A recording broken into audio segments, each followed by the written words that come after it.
Item number SCP-1869. Index: The Silence of the Forest. Special Containment Procedures. SCP-1869 is to be contained in a standard humanoid cell, furnished with a writing desk, and provided with a constant supply of writing material.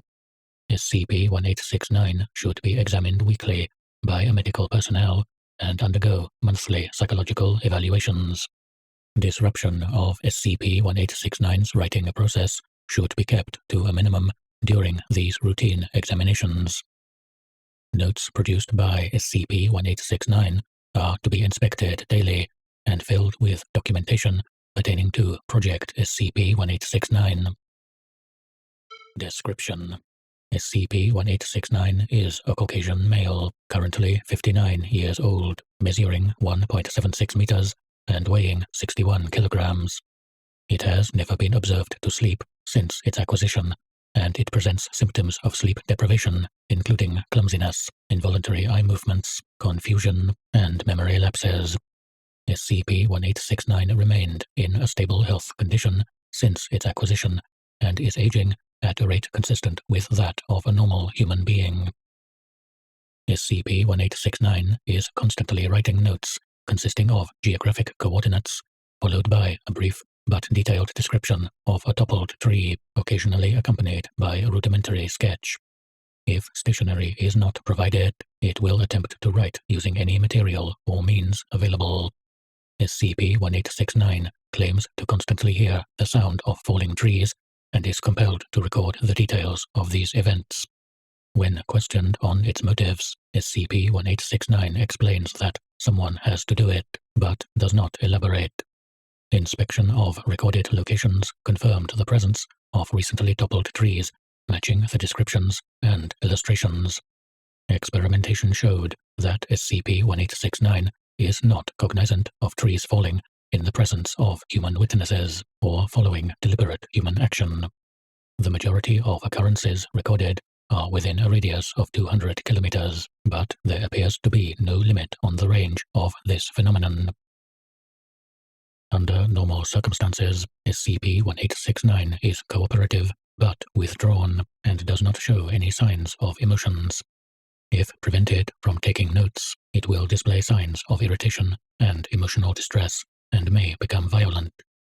SCP-1869 is protective of its notes, but was convinced to entrust them to the research personnel with the assurance that they would be conserved carefully.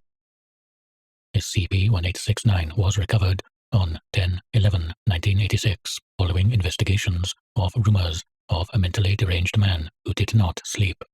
It had been previously working as a forester in northern Quebec.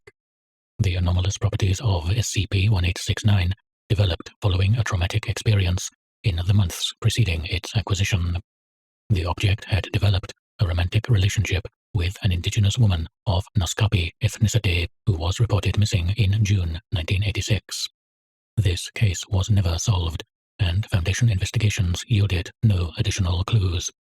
SCP-1869 appears to have no recollection of these events or of the time preceding the onset of its anomalous condition. Note: the name Naskapi literally means people beyond the horizon. Addendum 1869. The following is a letter written by SCP-1869 before its acquisition. The intended recipient of the letter has not yet been formally identified. September 9, 86. My friend, I am certain in my heart what happened, and I fear she will never be found. Like so many others. So many, and nobody ever hears about them. Nobody cares. This is the worst indignity. Can't sleep. My mind conjures visions of broken limbs, lacerated flesh, bones covered with frost. Or to think I may have walked over her shallow grave and not known it. How? Where? Did she suffer? What happened to her dying scream? Is it still vibrating in the heart of the trees that heard it? I feel that I am losing my sanity, and I would risk what little I have left just to know. Thank you for your help. I do not have your wisdom concerning these things, but I will have to try.